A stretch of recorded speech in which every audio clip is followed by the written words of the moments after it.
which I am explaining regarding the doubt of some students, that is from the subject HR and Unit 5th. The topic is about the grievance handling. ठीक है, परिवेदना की प्रक्रिया। उसके पहले हमें ये पढ़ना जरूरी है कि भाई परिवेदना क्या होती है या ग्रीवियांसेस क्या होते हैं। इसका एक नाम होता है शिकायतें। ठीक है, ग्रीवियांस का मतलब शिकायत से भी है। तो जब भी हमने शिकायत वर्ड सुना तो एक चीज कंप्लेंट से रिलेटेड हमारे मन में आती है, but how it is differ from the grievance. Grievance is also known as the in Hindi term that is परिवेदना या परिवेदना, ग्रीवियांस, शिकायत। तो जब हम एक ही टर्मिनोलॉजी में काउंट करते हैं तो उन ग्रीवियांसेस का ऑर्गेनाइजेशन से क्या रिलेशन है, या ये जो ग्रीवियांसेस है हाउ इट इज अराइजेस, ये कैसे उत्पन्न होते हैं, ये हमें पढ़ना है। तो इस समय हम जो डिस्कस करेंगे it is about the definition and the causes of grievances. So Dale Beach के अनुसार जो परिभाषा दी गई है ग्रीवियांस की या परिवेदना की, वो क्या है कि ग्रीवियांसेस इज एनी डिससैटिस्फैक्शन और फीलिंग और injustice in connection with the ones employment.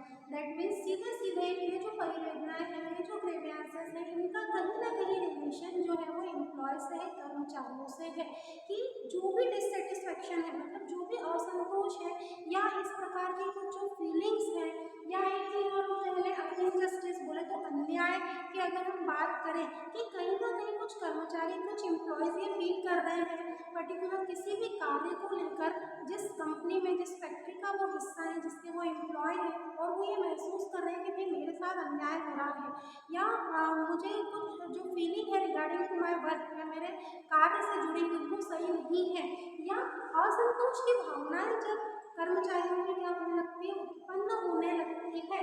So situation that is brought to the attention of management, it is because they want to catch the attention of management कि भाई हम हमारा जो काम करने का तरीका है वो फुल होने के बाद भी हमें समय पर पारिश्रमिक रेम्यूनरेशन नहीं दिया जा रहा है, या working condition is not suitable for us, या कई बार कुछ मिसअंडरस्टैंडिंग्स को लेकर कर्मचारियों में या एम्प्लॉय में जो ग्रीवियांसेस हैं वो क्या हो जाते हैं, उत्पन्न हो जाते हैं, अराइज हो जाते हैं। मान लो sometimes they are feeling that my supervisor और my manager is doing partiality with me और द अदर वंस, या मेरे साथ भेदभावपूर्ण व्यवहार किया जा रहा है मेरे सुपरवाइजर या मैनेजर के थ्रू, जो उसके सिर्फ एक माइंडसेट होगा या कुछ जगहों पर उसने अनुभव किया होगा। तो ये जरूरी नहीं है कि ये 100% सही हो सकता है कि मिसअंडरस्टैंडिंग्स की वजह से इस तरीके की जो सिचुएशंस हैं वो क्या हो गई हो, उत्पन्न हो गई हो, अराइज हो गई हो।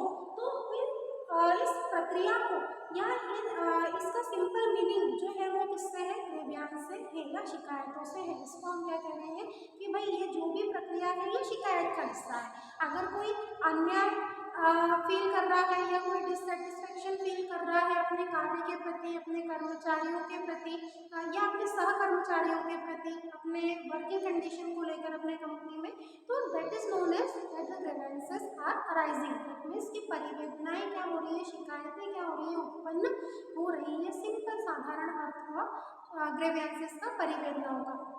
अब जो मुख्य चीज इसमें जुड़ी हुई है या जो मेन पॉइंट है इट इज द कॉजेस, कि भाई ये जो परिवेदनाएं हैं, ये जो ग्रीवियांसेस हैं, हम कह रहे हैं कि इनजस्टिस या डिससेटिस्फैक्शन या sometimes the employees are feeling bad regarding their work और देयर वर्किंग कंडीशंस और the behaviour of their superior, supervisor और मैनेजर।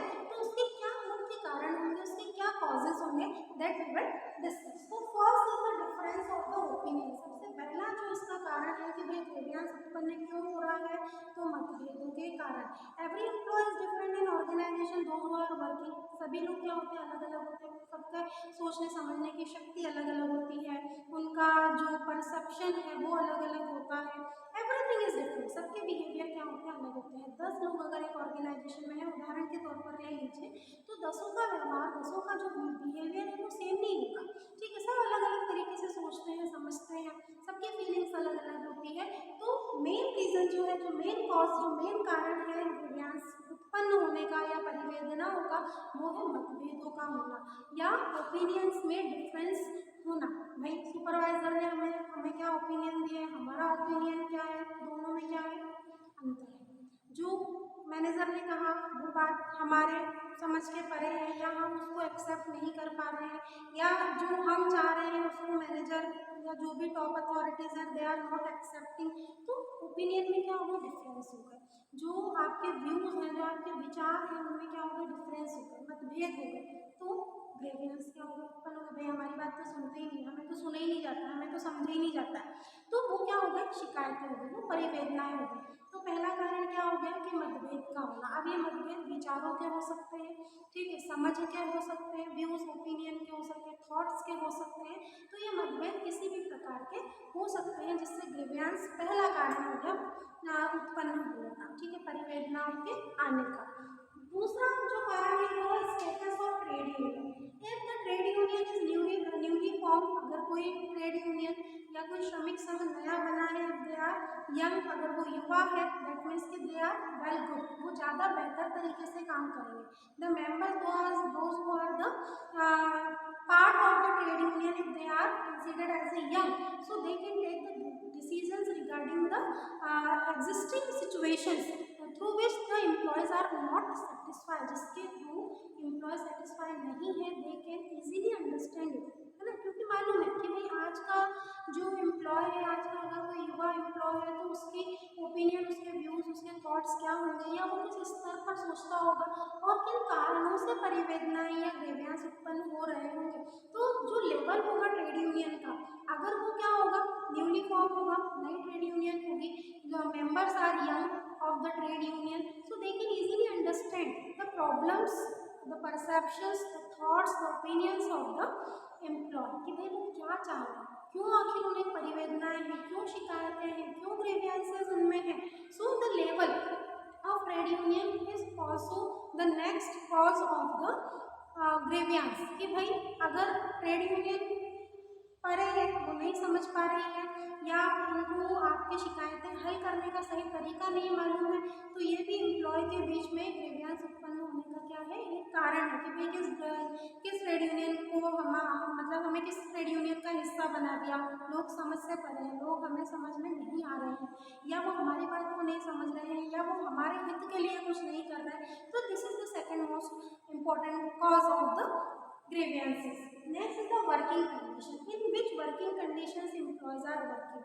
क्या कार्य की परिस्थितियां हैं जिसमें एम्प्लॉय क्या कर रहा है, कार्य कर रहा है।